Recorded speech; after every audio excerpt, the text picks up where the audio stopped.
Today, new data shows a record number of Americans are quitting their jobs. What's behind it? We ask a hiring expert.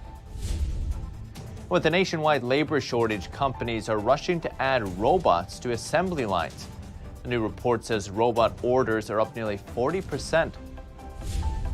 And drug maker Johnson & Johnson is spinning off its consumer health products unit and splitting into two companies.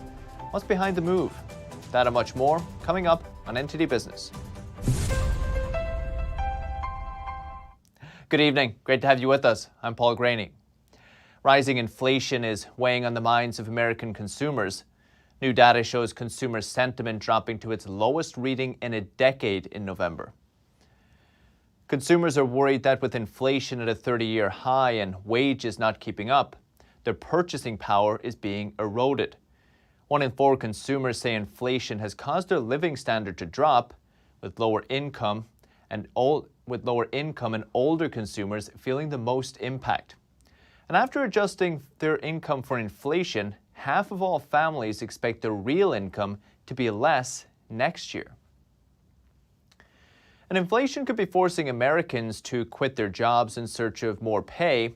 A record 4.4 million people left their posts in September. That's 3% of the working population. This is new data from the Labor Department. A massive 6.4% of leisure and hospitality workers quit in September, 4.4% of retail workers. And despite efforts to fix a struggling supply chain, more transportation, warehousing, and utility workers quit than any time in the past 4 months. That trend is not looking good. Job openings are also historically high, and some analysts say that's giving Americans the chance to leave their jobs and find something that pays or suits them better. So joining us to discuss the latest data is hiring consultant and author of Recruiting in the Age of Googleization, Ira Wolfe. Ira, when you're speaking with employers, is people quitting a big problem for them? And what are the main reasons that workers are giving? It's a huge problem. As you can imagine, with the new results that just came out, that's been a growing trend. We hit another record high in the number of people quit. And within that data, what's even more concerning is that out of all the total separations, and total separations could be shutdowns, slowdowns, seasonal work, companies, closing, over 70% of the people who are separating from work are quitting their jobs. Less than 10 years ago, there was 60% of people who were laid off or terminated or downsized. Only 40% voluntarily left the position.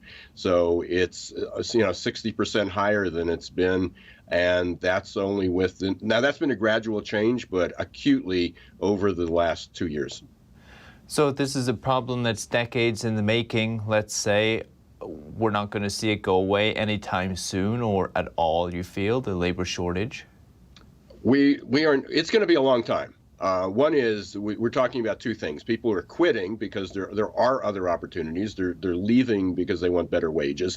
And there are companies that get it and they're preparing to be able to do that. So we have this backdoor exit. People are running out the back door and they're going into other companies. But there's also a churn. There's companies that it's not easy to hire people, but there's a lot of people that are looking for jobs. The problem is if you don't treat them well, they're going to leave on the back end. The reality is that's where it is. 3 out of 4 people or 3 out of 5 people are exhausted. 1 out of 3 people dread going to work.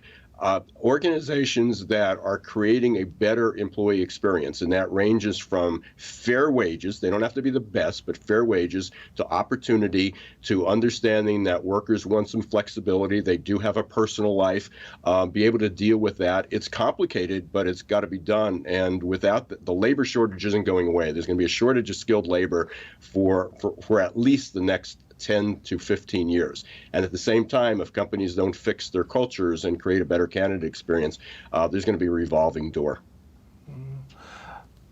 The Federal Reserve recently came out and said the vaccine mandate is a big drag on employment. I don't know if these types of conversations come up with you and employers or how they're feeling about it. It's a huge concern. The vaccine mandate it's a double-edged sword. If you have a mandate, then there's a certain a small percentage, and it is a small percentage of the population, but there's a small percent that does not want to comply, and they will quit their jobs. If you don't implement a vaccine mandate, then there's a percentage of people that won't come back to work, or that may quit because of that, because they don't feel safe. And a recent study by SHRM, and I just shared this a few minutes ago, it might have been lost. 26% of people don't feel safe at work. Now, that could be for many reasons, but the reality is if you don't feel safe, your spouse, your kids may not be immunized, they may be immunocompromised. There's a whole host of reasons why.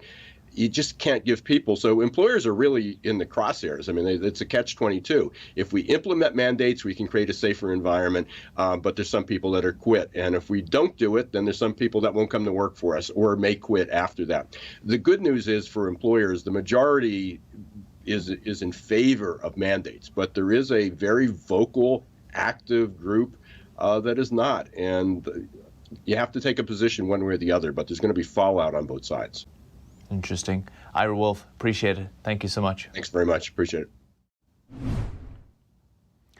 To try and overcome the labor shortage, some companies are rushing to add robots to assembly lines. One trade association says there were more added in the first 9 months of the year than the previous record set before the pandemic. NTD's Colin Fredrickson has the details. Facing the labor shortage, many businesses are turning to robots for help.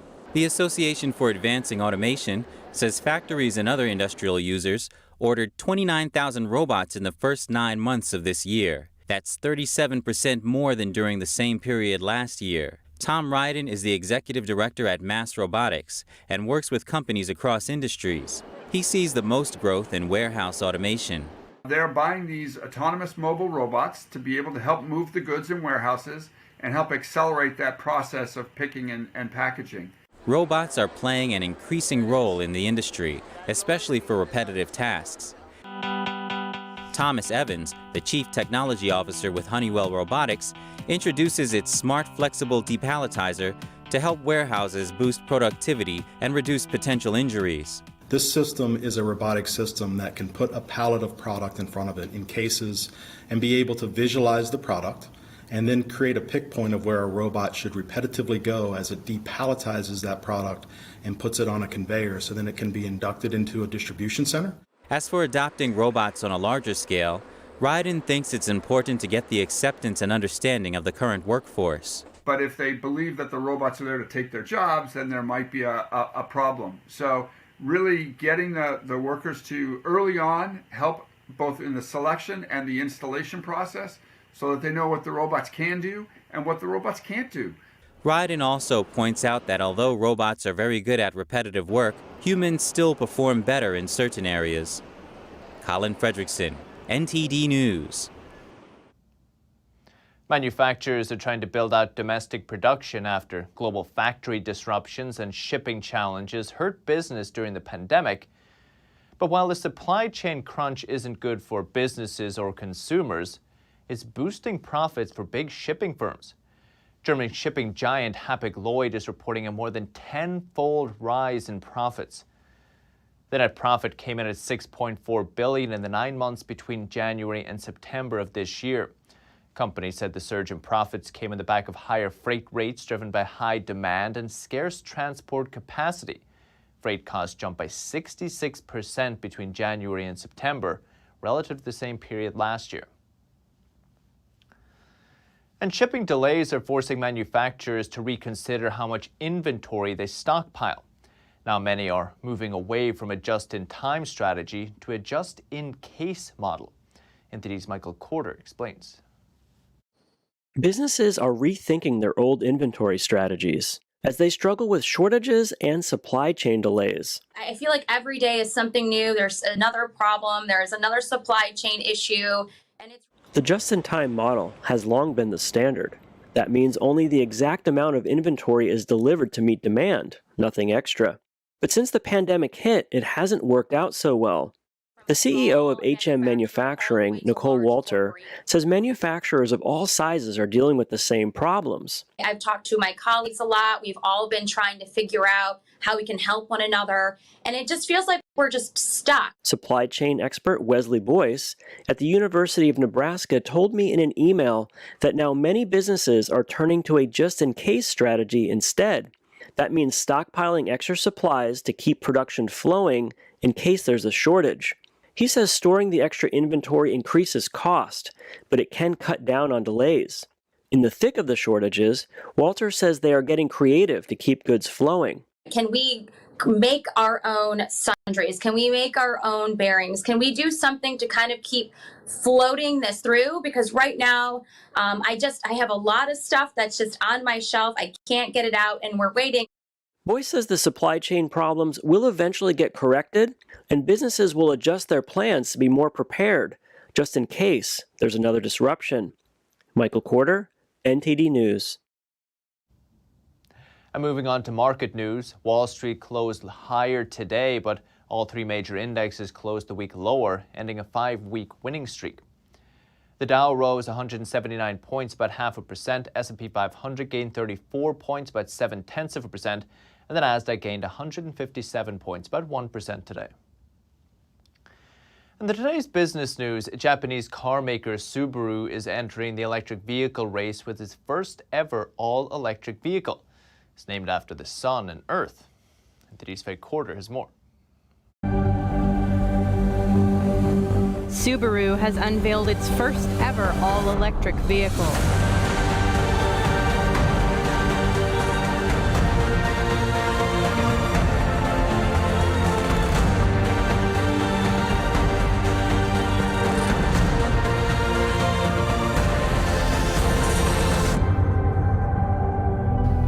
An EV allowing you to further enjoy our irreplaceable Earth. This is the Solterra. Solterra combines the Latin words for sun and earth, and Subaru says it reflects its commitment to protecting the earth. The automaker has been, among many Japanese manufacturers, reluctant to get into the battery technology market. Japanese manufacturers seem to be a little more skeptical of the potential demand for pure electric models. And in Subaru's case in particular, it's just a very small manufacturer. Paul Eisenstein is editor-in-chief of the DetroitBureau.com. Eisenstein says electric vehicles are a hefty investment, which is why they brought it to the market in an unusual way. It's a joint venture between Subaru and Toyota. The two companies have had a good relationship for a number of years.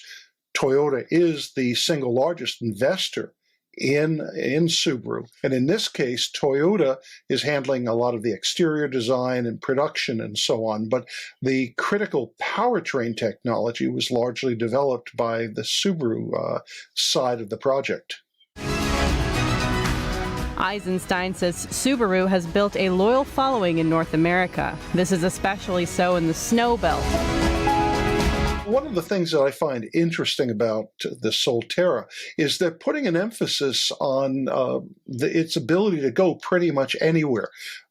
Subaru has built a loyal following here in North America, particularly in the U.S., because of its rugged all-wheel drive technology. Currently, Tesla still dominates the U.S. EV market, but its market share is shrinking quickly, dropping from 79.5% to 66.3% in a year. Faye Corder, NTD News. And the world's largest pharmaceutical company is breaking up. Johnson & Johnson is spinning off its over-the-counter consumer health products unit into a separate company. It's J&J's biggest shakeup in its 135-year history. The spin-off will keep making products like Benadryl, Band-Aids, and Tylenol. We don't know its new name yet, and J&J will only focus on prescription drugs and medical devices, including cancer treatments, its vaccines, including its COVID-19 shot. And two other big companies, GE and Toshiba, also announced this week that they're spinning off their businesses. One possible reason for the trend is big corporations are under pressure to simplify. In the healthcare space, companies are trying to separate the slow and steady consumer products business from the high-risk, high-reward of developing and marketing drugs. GSK and Pfizer plan to spin off their joint consumer health business next year. Both of Johnson & Johnson's companies will be publicly traded. And British-Swedish drug company Astrazeneca has long said it will not make a profit on its cheap and easy-to-use COVID-19 vaccine during the pandemic. But there were some signs that may be changing today. The vaccine made a small contribution to earnings in the drug maker's third quarter. The company now projects the shot will move to a modest profitability on new orders. It signed first contracts to sell its COVID-19 vaccine at a price level allowing it to make a profit. Drug maker did say it would make up for other costs related to developing COVID treatments. Sales of COVID-19 vaccine have proven highly profitable for rival Pfizer. The U.S. drug maker forecasts sales of at least $65 billion overall for 2021 and 2022. And over in Europe, Austria's leader plans to tighten restrictions only for the unvaxxed. Soon they may not be able to go to restaurants, theaters, or the hairdresser. NTD's Faye Quarter has more. The Austrian government said it would meet this weekend to implement another lockdown, this time only for the unvaccinated. To me, it's clear there should be no lockdown for the vaccinated because of the unvaccinated. Austria's chancellor didn't say when it would take effect nationwide, but two provinces, Upper Austria and Salzburg, agreed to roll out the lockdown starting next Monday. In a video conference, we agreed with the state governors that we will bring forward Stage 5 in Upper Austria and Salzburg. This will come into effect on Monday, so it'll be a lockdown for the unvaccinated. That means people can't go to restaurants, theaters, or the hairdresser anymore. That's unless they are vaccinated or can prove they are recovered. Schallenberg says although it is a harsh measure to take, it's necessary. He says the vaccination rate is shamefully low, and he hopes that this threat will make an impact. Many Austrians are still skeptical about the vaccine. That's in light of reports and studies that show vaccinated people can still transmit the virus. That's even if they don't show any symptoms. Now, booster campaigns raise new uncertainty. Stephen Riley, an infectious disease researcher, says it's not clear if protection will wane a short while after the shot, like it does now. Faye Quarter, NTD News. And still to come this evening. Sales of luxury items are back on the rise, back to pre-pandemic levels, in fact, and maybe even higher. And a popular, though failed, movie subscription service is testing out a second act. When does it hope to make a comeback? We tell you that and more after this short break.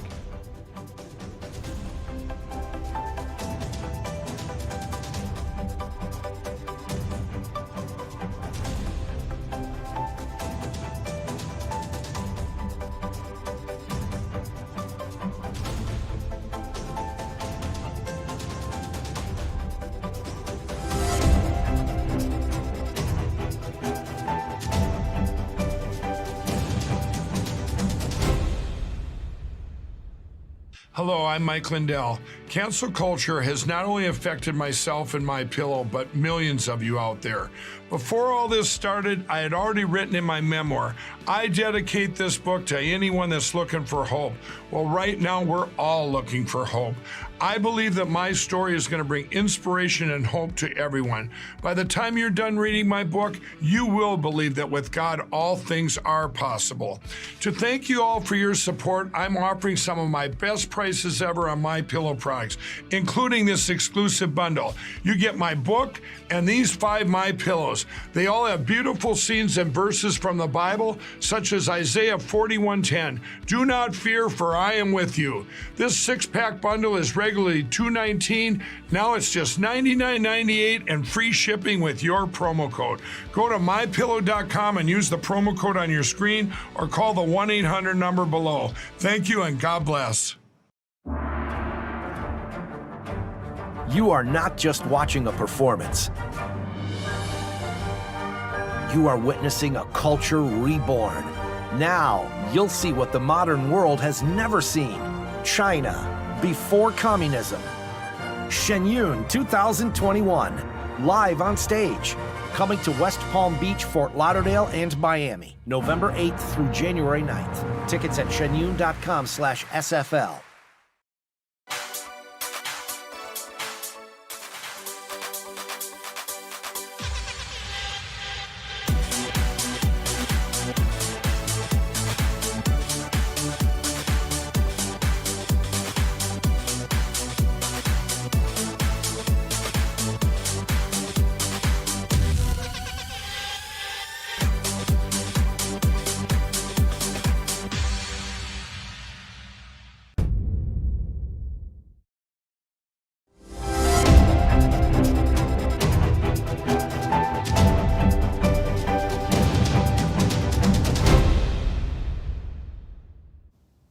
Welcome back. Talk about a holiday humbug. Looks like Santa Claus may not be coming to every small town and city this year. A tight labor market has many people across the U.S. unable to book one of Santa's helpers, meaning no visits for kids ahead of the holidays. HireSanta.com books Santas for events across the country. It estimates there were 15% fewer Santas available this year, while demand is up 120%. The company says some Santas aged out, while unfortunately, they also lost some of them due to the CCP virus. Some events are instead using virtual or video visits to address the Santa shortage. And there's a new app available to gamify and beautify your daily walk. It's from the creators of Pokemon Go, and Saturday marks the game's first Community Day event. Take a look.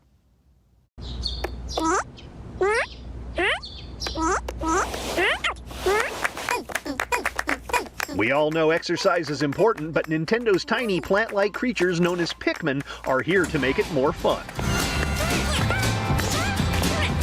Pikmin Bloom is the latest augmented reality exercise game from the creators of Pokemon Go. Pikmin Bloom is what we think of as a lifestyle application. It's a companion for you as you go outside and walk and explore the world. You will have some amazingly cute and slightly mischievous Pikmin that go with you on your daily walks. And we think make it a lot more fun just to be out and be in the world and be active. It really comes alive when you're out walking, and as you walk in the world, you're helping your Pikmin grow and level up in the game. But they're also helping you plant flowers in the world.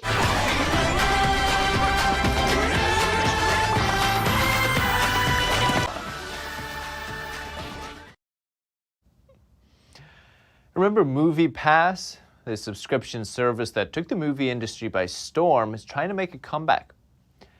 Starting in 2017, movie lovers were flocking to the app because it allowed members unlimited visits to the theaters for just $10 a month.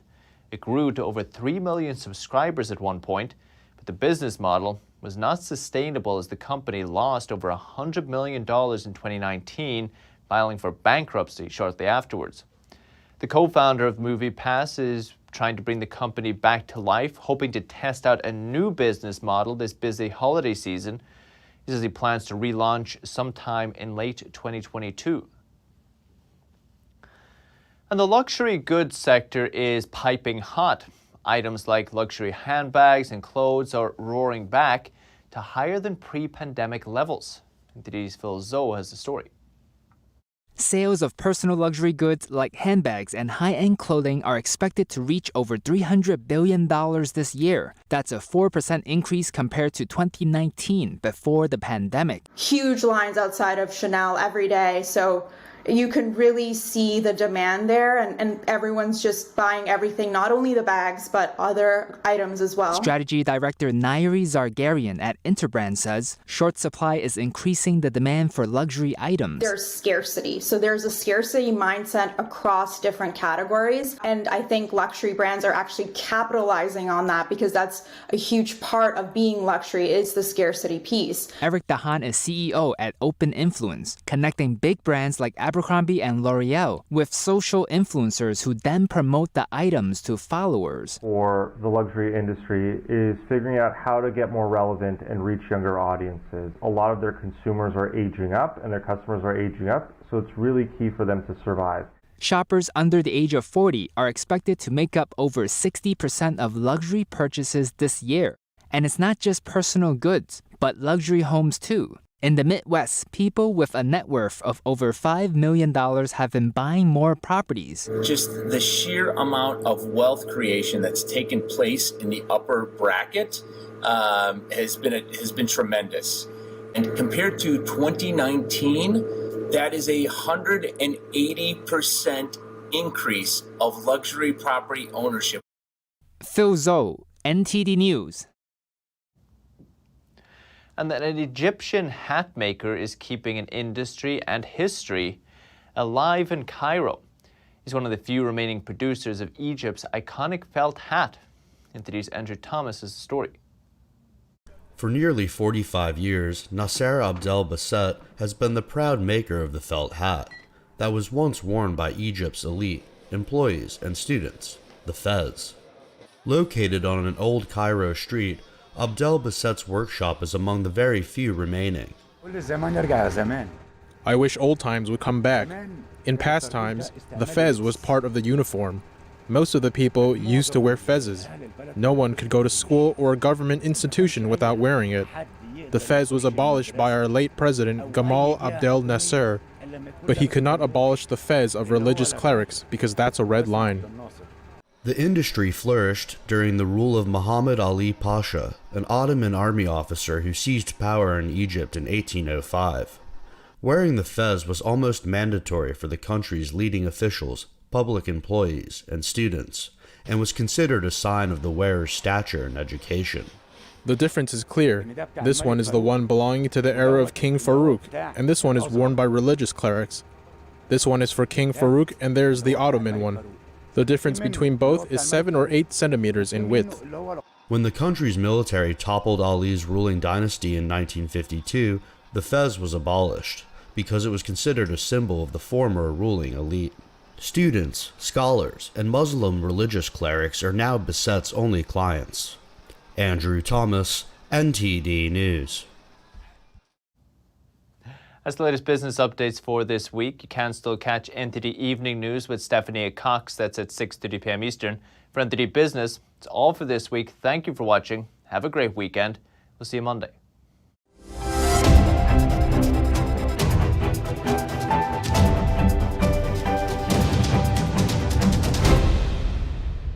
Thanks for watching us on YouTube. Don't forget to catch all of our programs on TV. NTD Evening News is on every weekday at 6:30 p.m. Find your local NTD channel at ntd.com/TV.